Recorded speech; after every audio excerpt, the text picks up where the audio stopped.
This week has been very painful and heartbreaking for me because of the news making the rounds on news outlets, social media, news websites. It's crazy. My Twitter and Instagram feed have been flooded with various rape and sexual molestation cases, and it just feels like a downpour of evil has been unleashed on the land. From the horrific rape and murder of Barakat Azizat to various news stories of fathers molesting their daughters, older men taking advantage of infants, young men raping older women, those who are meant to protect, taking advantage and harming the vulnerable. There seems to be no line that cannot be crossed when it comes to assaulting and raping women. And men get raped too. I know this, but the current rise in sexual assault on women is at an all-time high, and it is alarming. It is serious cause for concern, and as humans, we need to change the narrative. There are too many broken women in our society, and we have had enough. We need to find a way to protect women and men of all ages from rape and sexual violence. My name is Miriam, and on today's episode of the show, I have with me Chinaza and Uchenna. Today we'll be discussing rape, sexual harassment, consent, and the way forward. Uchenna and Chinaza, let's meet you. Hello everyone, my name is Uchenna. I'm very excited today to be on the Insta Radio show. Big shout out to my girl Mimi for this. It's an opportunity for me to come and talk to you guys, share my ideas, and discuss something which I think relates to everyone and on the lips of everyone at the moment.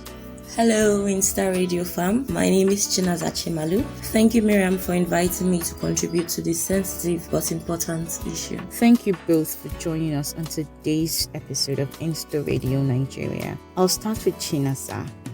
Chinaza, could you tell us, please, what is rape and what is sexual harassment? So I'll try to make these definitions as simple and basic as possible. Rape is when sexual intercourse is non-consensual, that is, it's not agreed upon, or a person forces another person to have sex against his or her will. This can happen when the victim is intoxicated from alcohol or drugs, and this includes intercourse in the vagina, anus, or mouth. For sexual harassment, it is an unwelcomed and uninvited verbal or physical behavior. It is sexual advances or requests for sexual favors that makes a person feel offended, humiliated, or intimidated. And examples of this sexual harassment can include unwelcome touching, staring, sexually explicit pictures or posters, suggestive comments or jokes, unwanted invitations to go out on dates, like continuously someone says, "Oh no, I don't want to go out with you," and you keep asking the person. That's sexual harassment. It's request for sex, it's unnecessary familiarity, like you deliberately brush up on someone, insults or taunts based on sex, or sexually explicit physical contact, emails, or SMS. Thank you so much. That was a really good definition. I couldn't have put it better. Now to Uchenna, tell us please, what is rape and what is sexual harassment? Rape is a physical and emotional abuse. Rape is intercourse without consent, either through force or through manipulation. That is, people using sedatives or trying to intoxicate someone simply because you want to have sex with them. Sexual harassment involves making sexual passes or gestures to another individual which makes them feel threatened and uncomfortable. This could be physical, such as grabbing your body parts, example, a woman's breasts, her bum, or stroking a man's chest, or grabbing his penis, or rubbing sensitive body parts against the other individual. A form of sexual harassment that is quite common is denying someone a fair opportunity because they refuse to give in to your sexual demands. Unfortunately, women are usually the victims of this kind of exploitation. Very true. Thank you so much for that insightful definition. Thank you. What would you say consent is, Uchenna? Please let us know. It simply means giving approval or permission in an active and healthy state of mind. Someone who is sedated or intoxicated cannot be said to give consent because they are not in a healthy or active state of mind. Absolutely. Thank you. And Chinaza, what about you? What would you say consent is? Because so many rape apologists they'll tell you when the girl comes to your house, she should know that she's coming to have sex. What are you coming to do in a man's house if you're not ready to have sex with a man? They assume that as long as you are a lady and you agree to visit a man in his apartment, then you have granted consent. Or if you're in his apartment and you're taking alcohol, you're just basically being free.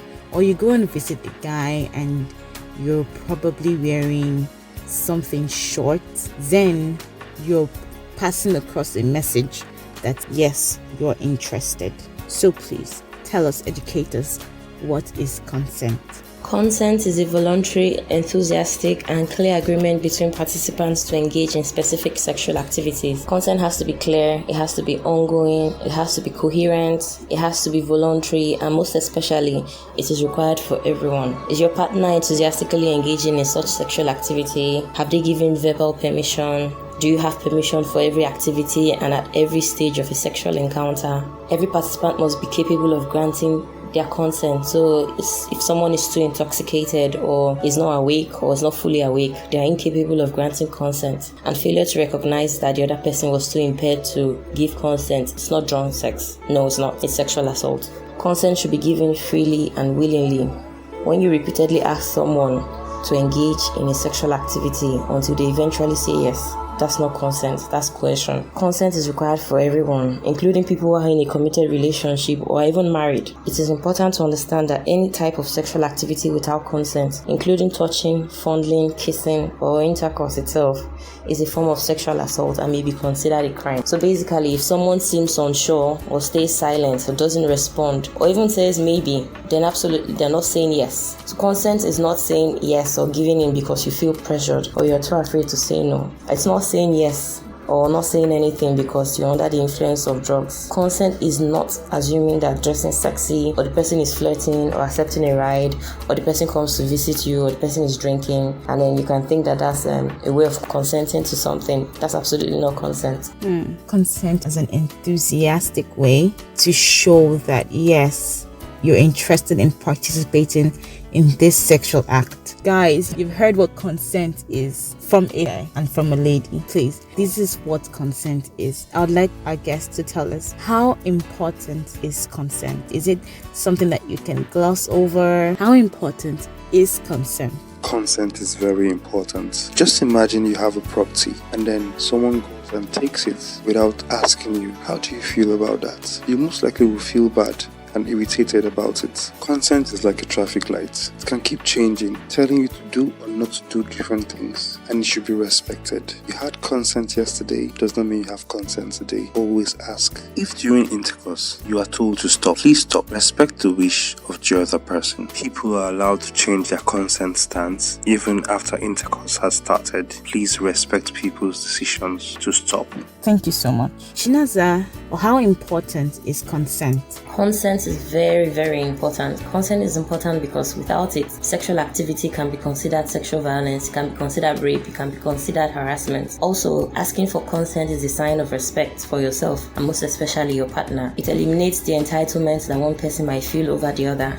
Neither your body nor your sexuality belongs to someone else. Also, consent is important because it is mandatory and required by law. If you do not get consent from your partner before engaging in any sexual activity, it will be considered a crime and you go to jail. Exactly. I know that there are so many rape cases out there that are false accusations. But please, we're in a digital age. If you want to have sex with a lady, get consent from her before she comes to your apartment. Be clear about your intentions. Don't lure her over to your place with, oh, just come and see me, let's discuss and let's just. And then the next thing is you're trying to touch her, you're trying to fondle her, you're trying to get her to have sex with you. No, please. Let the purpose of her visit be stated in a recorded conversation, via chat, via anything that you can use to prove your innocence if the girl comes back later to say you raped her. Also, at every point in the sexual encounter with that person, there should be consent. Yes, it's that extreme. It is that extreme. So please, before you engage in a sexual act, get consent from your partner Thank you so much, guys. So what would you say are the causes of rape and sexual harassment? And do you think that imprisonment is a fair punishment for rapists? Uche, let's have you first. I attribute the causes of rape to, number one, mental health challenges. I feel like anyone who engages in such an act must have a mental health issue. No human being in their right frame of mind should have to rape another human being. How do you even do something like that? How do you enjoy sex when the other party is crying, is fighting you, when it's violent? Sex is meant to be interesting, fun, playful, relaxing, and not hurtful, as in the case of rape. Next is disrespect for human dignity and existence. That can be the only other reason why you would rape another human being. The last point is uncontrollable sexual urge. I still feel this is a mental health issue and should be checked. If you feel the need to have sex and you do not have a partner, there are other ways to go about your activities. You can invest in sex toys and other things to relieve yourself of any sexual tension. Rape is not the way, neither is it the answer. I do not think imprisonment is a fair punishment for rape. I don't think the people would actually become any better. I actually think that they will just go there and most likely continue what they have been doing. I feel like in prison, they should have some sort of mental rehabilitation. That would definitely go a long way in ensuring that their mental health is checked and realigned. If rehab and prison does not work, I go for the drastic option. Please remove the genital parts of these individuals so they can no longer cause harm. They've done enough. Enough is enough. We are tired.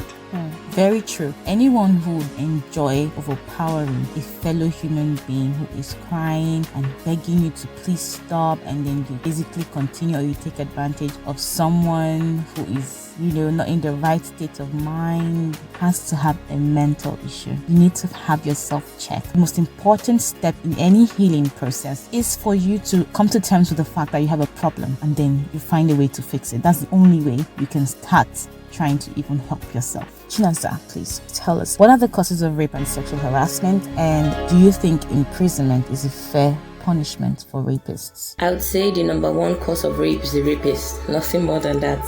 But then we have the laxity of rape laws in Nigeria. It's one of the reasons rapists are so free to go around committing crimes, because nobody's holding them to justice, nobody's bringing them to book, nobody's holding them accountable for the crimes they commit. Then we have the culture of silence. The victims do not come out to say this is what happened. They do not point fingers at the rapists themselves because they're ashamed. They do not want to bring dishonor to the family, or because people judge them. There's always the rape apologist saying, this is why rape happened. Maybe the girl was dressed indecently. Why would she go visit a boy if she didn't want to be raped? Why would she go drinking? Why would you go clubbing? So many rubbish like that. And then we have the families that also hide this rape. The whole idea of, it's bringing shame to the family, it's bringing dishonor, or it's a family person that committed it, let's forgive and forget. It just happened for whatever reason it may happen. Then aside that, I think we have so many cultural factors and myths that cause these things. Where a man thinks, he must have sex to prove his masculinity, and then where you have men believe that when women say no, they actually mean yes. And then the idea that a woman belongs to a man, and also the fact that people do not have the right home training. Parents are not raising their male sons the way they should raise them. They are focusing more on the girl child. So there's possibility that boys actually grow up thinking that women belong to them, that they are capable of doing whatever they want, and that they can get sex from anyone they want to get sex from, no matter how it's done. Sexual harassment is caused by men and women.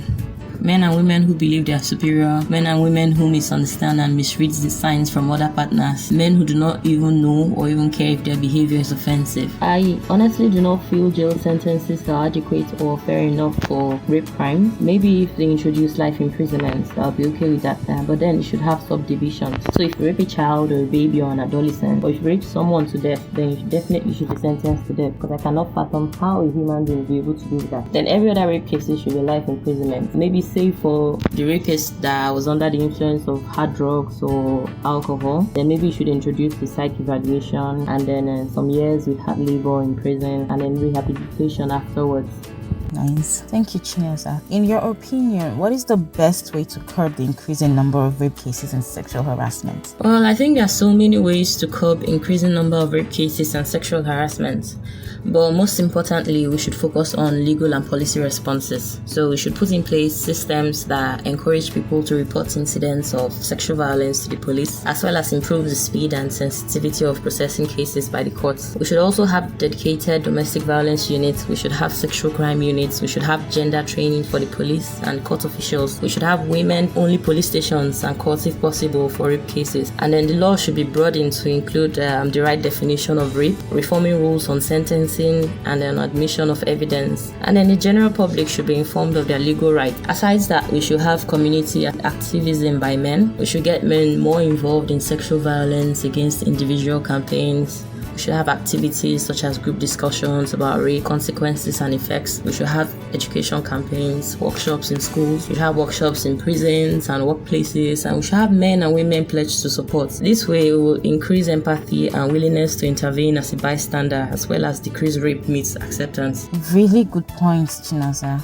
Really good points. Uchenna, please tell us, in your opinion, the best way to curb the increasing rape cases and sexual harassment. I feel the following things are important to curb the increasing rate of rape. Number one, we need to educate and sensitize the public. The public is not just the men, the women are involved as well. They need to be discouraged from it, they need to be told the consequences, and they need to be taught different methods or other methods they can use to deal with their sexual urges. The next point I feel is important is that whether a guy or a lady, please do not meet people in their houses or hotels, especially if you do not know them well. Our third point is that cases of rape and harassment should be quickly reported, and we should have more whistleblowing channels that we can take advantage of in such situations, where we can make anonymous reports to the police or whoever is in authority to take action. Please do not keep quiet. Rape is a crime punishable by law. Open your mouth and speak. Report cases that you know. Make the environment safer. Thank you. Thank you so much. For me, I favor castration, even though the House of Assembly have decided not to pass that. They say it's an extreme case, but if the person is someone who has already been previously charged with sexual assault, and this person is released after serving his time and getting the help he needs, and he goes out to go and rape again, then please castrate the person. Castrate him so that he would stop wreaking havoc and causing harm. And they say what will happen to women who rape men. How many cases of women raping men have you heard of? There are few and in between, to be honest. There are women who assault children, male children, and even female children. And for women, yes, castration is not possible, but maybe so their vaginas. I'm just joking. Anyways, thank you so much, guys, for your contributions on today's show. Rape affects its victims in various ways. It affects them physically, in the fact that their wombs can be affected. They can get STDs from the experience. They can get AIDS because these people do not even use protection. Some rape victims can be bruised. In the case of Uwa, she was murdered. In the case of Baraka, she was murdered. In the case of Azizat, she was murdered. Some of them are strangled. Some rape victims are beaten up badly. It also affects psychologically, the post-traumatic stress disorder, anxiety, fear, the trauma, the shame, the self-loathing, the panic attacks, the lack of trust. Trust me, you do not want to wish this on anyone you love, or on any human being for that matter. Then there comes the societal stigma, the isolation. All of these can even lead a rape victim to suicide. Please, let us do our best to fight for women to end the rape culture in Nigeria. And I'd like to say this: if you're a victim of rape, I want you to know that it's not your fault. I want you to know that you're not defined by your experience, and there is absolutely nothing wrong with you. Do not hate yourself. You are loved. You are invaluable. Your worth as a human being has not been devalued or depreciated by your experience, and you are more than enough. Do not be afraid. Do not walk or live in shame. Do not live in fear. The only person who should be ashamed is your assailant. Do your best to forgive. It's very hard. It's really very hard. But do your best to forgive and seek professional help. If you're seeking where to get help, you can visit the Get Help section of Her Story, ourstory.ng. There are various support centers across Nigeria listed there that you can get the help you need, and it's for free. If you're a victim of sexual abuse or you know someone who is being sexually abused, kindly report the offense to the police via the Force Gender Unit on 080-3939-7951. You can also report to the Complaint Response Unit on 080-5700-0001 and the Public Complaint Bureau on 070-5679-2065. I'd like to say a very big thank you, Chinaza and Uchenna, for your contributions on today's show, and thank you for listening. Let me know what your take on this topic is in the comment section, and please share this episode with your friends. Follow us on Twitter and Instagram, like our page on Facebook, and subscribe to our YouTube channel. You can find us on all of these platforms using the handle at InstaRadioNG. Thank you for your support. Thank you for your love. Do have a lovely week ahead.